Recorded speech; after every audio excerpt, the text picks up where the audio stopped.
आज हम जिस मूवी को एक्सप्लेन करने वाले हैं 2014 में आई फिल्म जिसका नाम है जेल बेट। ये मूवी ड्रामा मूवी है।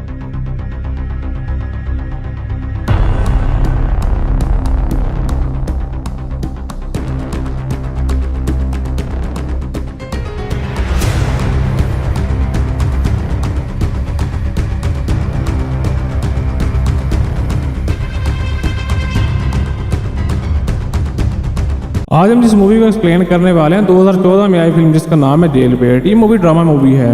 मूवी शुरू होती है मैना नाम की एक लड़की को देखते हैं जो कि टेलो बजा रही होती है। तब उसके स्टेप फादर उस रूम में आते हैं और उसके हाथ से सैलो लेकर उसके मुंह पर जोरदार थप्पड़ मारते हैं और उसका रेप करने की कोशिश करते हैं। तभी एना अपना बचाव करते उसे पीछे धकेलती है। एना उसे अपने बचाव में धक्का देती है जिस पर ग्लास फेस का शीशा उसके गले पे लगता है जिससे उसकी मौके पर ही मौत हो जाती है। अब सीन शिफ्ट होता है, उसको कोर्ट में पेश किया जाता है जहाँ उसे सारे वाक्य के बारे में पूछा जाता है। एना यहाँ सच बताती है लेकिन उसकी मॉम उसके खिलाफ बयान देती है और कहती है कि मेरे हस्बैंड बहुत अच्छे इंसान थे और वो ऐसा नहीं कर सकते। कोर्ट एना के खिलाफ फैसला सुनाकर उसको 9 साल के लिए जेल भेज देता है। अब जेल में जाकर सबसे पहले उसकी चेकिंग होती है। अब उन्हें प्रिजन यूनिफॉर्म पहनाकर उनके वार्डिंग फ्रांस के पास भेजा जाता है। एना के साथ बाकी प्रिजन को भी उसके सामने पेश किया जाता है और उसे गुस्से में उनके आके बोलता है कि जैसे मैं कहूँ तुमने वैसे ही करना है। अब सबको उनकी जरूरत का सामान पकड़वा कर उनको एक रूम में भेजा जाता है। अब उसकी रूममेट जेनी बुक पढ़ रही होती है। एना उसे बात करने की कोशिश करती है लेकिन वो ज्यादा बात नहीं करती। अब एना को यहाँ पता चलता है पिछले 7 साल से इसी जेल में है। गार्ड सबकी लाइट्स ऑफ करके सोने के लिए बोलता है। अब अगली सुबह सबके साथ उसे बाहर लाया जाता है जहाँ एना के पास कोडी नाम की लड़की आती है और उसे बात करने की कोशिश करती है लेकिन एना कंफ्यूज होती है और किसी से बात नहीं करती। एना वहाँ से जाना चाहती है। अब कोडी को गुस्सा आता है, वो अपनी कमर से चाकू निकाल के उस पर रखती है। मैं सिर्फ तुमसे दोस्ती करना चाह रही थी। एना फिर उसे कोई जवाब नहीं देती। इसके बाद कोडी उसे धक्का मार के वहाँ से जाने के लिए बोलती है। लंच टाइम पर एना अपना लंच लेकर आती है। अब कोडी अपने ग्रुप के साथ उसके पास आती है और उसे तंग करने लगती है। एना वहाँ से उठ के जाने लगती है जिस पर कोडी को अपनी नॉस्टैल्जिया फील होती है और वो गुस्से में उसे रोकती है। वो उसे एक ब्लैक गर्ल दिखाकर कहती है इसे यहाँ पर खतरा है, अगर वो हमसे दोस्ती कर ले तो वो बच सकती है। एना उसकी ऑफर रिजेक्ट करती है, कहती है वो सिर्फ अकेला रहना चाहती है, पर वहाँ से आ जाती है। कोडी ये देखकर उसे पीछे से धक्का देती है और सब हंसने लगती है और एना उसे कुछ भी कहे बगैर यहाँ से चली जाती है। अब एना लंच के बाद मैप लगा रही होती है तो उसके बाद कोडी अपने ग्रुप के साथ आती है और उसे उठाकर एक रूम में ले जाती है। अब रूम में 2 लड़कियां उसका हाथ पकड़ती हैं और कोडी उसे बहुत मारती है और उसे धमकी देती है कि अगर उसने किसी को कुछ बताया तो मारी जाएगी। सब लड़के मिलकर एना को बहुत पिक करती हैं और वहाँ से चली जाती हैं। एना को बहुत ज़्यादा चोट लगती है जिससे उसे मेडिकल रूम ले जाया जाता है। वहाँ पर उसे फीमेल गार्ड पूछती है कि ये सब किसने किया था लेकिन एना कहती है अंधेरे की वजह से वो देख नहीं पाई। डॉक्टर जेन उसका चेकअप करती है, उसे दवाई देती है और कहती है कि तुम अपना ख्याल रखा करो, अगर उसे दोबारा कोई मसला हो तो वार्डन फ्रैंक से बात करे। अब आना फ्रैंक के पास जाती है। फ्रैंक उससे इंसिडेंट के बारे में पूछता है लेकिन उसे कोडी के बारे में कुछ नहीं बताती। फ्रैंक उसकी प्रोफाइल को चेक करता है जहाँ उसे पता चलता है इसे चैलो बजाना आता है। उसके ग्रेड भी काफ़ी अच्छे हैं जिस पर उसकी तारीफें करता है।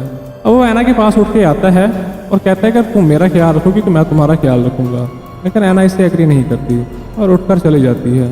अब जेनी उसे पूछती क्या फ्रैंक ने उसके साथ ही फ्लर्ट किया। अब एना चुपके से हाँ बोलती है। अब जेनी उसे बताती है कि कोडी ने भी उसके साथ ये सब कुछ किया था। अब वो यहाँ आई है लेकिन अब कोडी ऐसा उसके साथ नहीं करती। जेनी खुश होती है कि 1 साल बाद उसकी सज़ा खत्म हो जाएगी। वो एना के पास आके बैठती है और उसकी तारीफ करती है। जेनी उसे किस करती है और एना उसे रोक देती है लेकिन वो भी अपनी फीलिंग्स को कंट्रोल नहीं कर पाती। नेक्स्ट डे एना सबके साथ ग्राउंड में जाती है। वहाँ पर वही उसे ब्लैक गर्ल मिलती है जिससे कोडी उसे बचने के लिए बोल रही थी। वो एना के सर में फुटबॉल मारती है लेकिन एना उसे कुछ नहीं कहती। अब जेनी उसके पास आके बोलती है लेकिन एना उसे कहती है सब कुछ नहीं होना चाहिए। जेनी के मना के बावजूद भी कोडी के पास जाती है। अब वो कोडी से बात करने के लिए जा रही होती है लेकिन उसकी क्लोज फ्रेंड उसे रोकती है। अब एना उसके मुंह पे पंच करती है। वो और एना एक दूसरे को बहुत मारती हैं। अब गार्ड जाकर उन्हें छुड़वाता है। लड़ाई के बाद कोडी उसे बात करती है और उसे अपने ग्रुप में आने के लिए ऑफर करती है। अंदर रूम में जाकर कोडी एना को ब्लैक गर्ल को मारने के लिए बोलती है जिस पर एना उठ के बाहर आती है और उससे लड़ने लगती है। अब उन दोनों में आपस में हाथापाई होती है। गार्ड जाकर उन दोनों को लॉक करते हैं। सजा के तौर पर एना को कपड़ों के बगैर कोल्ड रूम में भेज देते हैं। 2 दिन के बाद एना को वहाँ से निकालकर फ्रैंक के पास ले आया जाता है जिस पर वो उसे बोलता है मैं तुम्हें लाइक करता हूँ, इसलिए मैंने तुम्हें 2 हफ्ते की बजाय 2 दिन वहाँ पर रखा था। अगर आप भी तुम मेरे साथ इंटीमेट ना हुई तो मैं तुम्हें 2 महीने के लिए कोल्ड रूम में डाल दूंगा। नेक्स्ट सीन में एना कोडी के साथ रूम में होती है। वहाँ जो उसके बाजू पर टैटू बनाती है और अपने ग्रुप में आने के लिए उसे कॉन्ग्रेचुलेशन बोलती है। अब वो कोडी एना को नशा ट्राई करवाती है। अब वो एना की स्माइल की तारीफ करती है। वो आपस में इंटीमेट होते हैं और अचानक नोक होने पर अपने कपड़े पहनती है, लेकिन जो उन्हें इंटीमेट करता देख लेती है, जिस पर उसे बहुत बुरा लगता है, लेकिन कोडी उसे डांट देती है। अब एक दिन एना की माँ उसे प्रिजन मिलने आती है। वो अपनी माँ को एक बार फिर बताती है कि उसके फादर ऐसा बचपन पे करते आ रहे थे, लेकिन उसकी मॉम यकीन नहीं करती, उसके मुंह पे थप्पड़ मार देती है। वो कहती है कि उसका स्टेप फादर बहुत अच्छा इंसान था और फिर उसे गुस्से से वहाँ से चली जाती है। अब एना रोने लगती है। अब अगले दिन ब्लैक गर्ल नाइफ लेकर एना के पास उसे मारने के लिए आती है। उसके मारने से पहले ही एना उस पर अटैक करती है, उसे ज़मीन पर लिटा के बहुत मारती है। एक दफ़ा फिर गार्ड्स आकर उनकी लड़ाई छुड़वाते हैं और एना को फ्रैंक के पास ले जाते हैं। तो फ्रैंक कहता है मैंने कैमरे में देखा है कि तुमने उसे पहले मारा है। वो बोलता है अगर तुम चाहती ये वीडियो मैं डिलीट कर दूं, तुम्हें एक बार फिर से मेरे साथ इंटीमेट होना होगा। वो एना को ड्रग्स देता है, जिसके बाद एना अपना होश खो देती है। फ्रैंक उसे जो करने का कहता है वो कर देती है। फ्रैंक एक बार फिर उसका रेप करता है। रूम में वापस आकर एना की जीनी से लड़ाई होती है और वो कोडी के पास जाती है और उसे अकेले छोड़ने का कहती है, जिस पर कोडी भी उसे लड़ पड़ती है। अब बाहर ग्राउंड में जीनी के पास आती है और उससे बात नहीं करती। अब एना उठकर दो लड़कियों के पास जाती है जो ड्रग्स ले रही थी। एना उन्हें पैसे देकर इंजेक्शन लगाने का कहती है, जिससे वो मान जाती हैं। रूम में कोडी जाकर एना पर ड्रग्स लेने के लिए गुस्सा करती है और गुस्से में अपने ग्रुप से निकाल देती है। नहाते हुए ब्लैक गर्ल एना के पास आती है और उसे बहुत ज़्यादा मारती है, जिस पर एना कुछ नहीं कह पाती क्योंकि उन्होंने उसके हाथ पकड़े हुए थे। अगले दिन फिर एना उन लड़कियों के पास जाकर ड्रग्स लेती है। अब रूम में जाकर अपने बाजू पर कटरों से डेड लिखती है क्योंकि वह मरना चाहती थी। अब वो रोज़ाना ड्रग्स ले रही थी, जिससे उसकी तबीयत खराब होने लगती है। जीनी उसकी हालत देखकर उसे ड्रग्स लेने से मना करती है, लेकिन एना उसे लड़के बाहर आ जाती है और एक दफ़ा फिर उस ब्लैक गर्ल से लड़ने की कोशिश करती है। इसके बाद लड़ाई बहुत ज़्यादा बिगड़ जाती है। गार्ड्स के रोकने पर भी वो नहीं रुकती और एमरजेंसी अलार्म बजाया जाता है और गार्ड्स आकर उन्हें गन पॉइंट पर छुड़वाते हैं। एक बार फिर एना को कोल्ड रूम में भेजा जाता है। कुछ दिन बाद फ्रैंक उसे फिर से अपने रूम में भेज देता है। एना की तबीयत अभी भी ठीक नहीं हुई थी। कोल्डी फिर उसके रूम में बात करने के लिए आती है क्योंकि वो एना को पसंद करने लगी थी और एना को दोस्ती रखना चाहती थी, लेकिन एना नहीं मानती थी। कोल्डी के जाने के बाद एना जीनी के साथ लेट जाती है।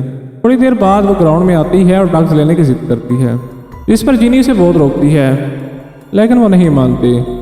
एना ड्रग्स लेने ही वाली थी, लेकिन कोल्डी आकर उसे गुस्से से रोकती है और वहाँ से ले जाने की कोशिश करती है, लेकिन एना नहीं मानती और शोर मचा देती है, जिस पर सारे गार्ड्स आ जाते हैं।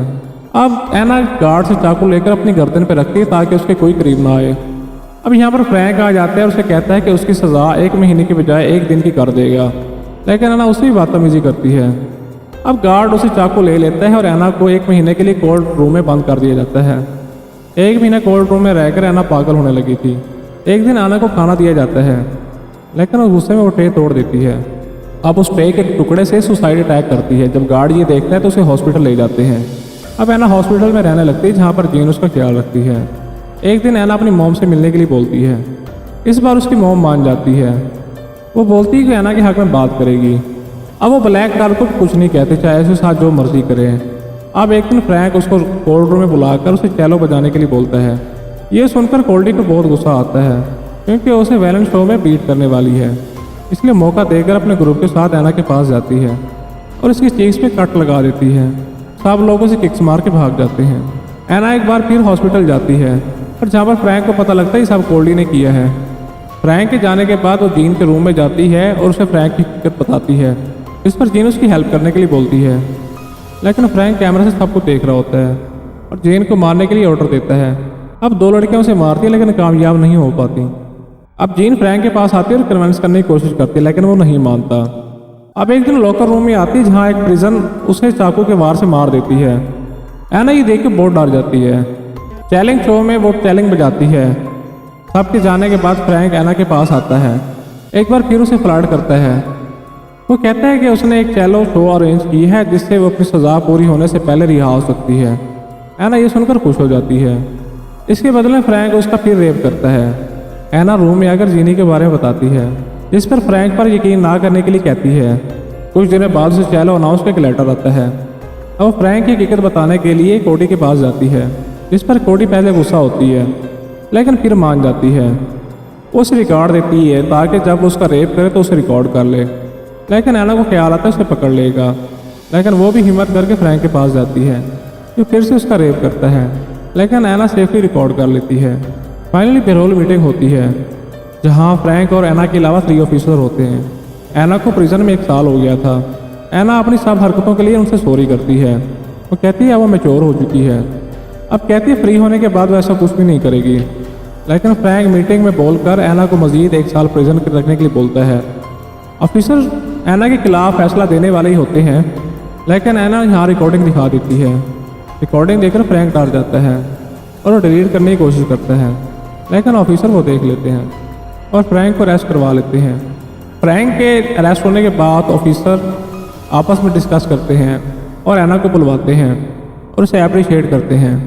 उसे अप्रिशिएट करते हुए कहते हैं कि तुमने हिम्मत करके फ्रैंक के खिलाफ वीडियो बनाई है, और वीडियो वायरल हो जाती है और एना को यहाँ पर रिहाई मिल जाती है। एना अपना सामान लेकर जीनी से मिलने आती है। रास्ते में उसे कोडी मिलती है और दोनों एक दूसरे को सॉरी बोलते हैं। फाइनली 1 साल बाद एना को इंसाफ मिल जाता है और वो फ्री हो जाती है। जेल से निकलते उसकी मॉम खड़ी होती है जो उसे खुशी से गले लगा लेती है और ये मूवी यहीं पर ख़त्म हो जाती है।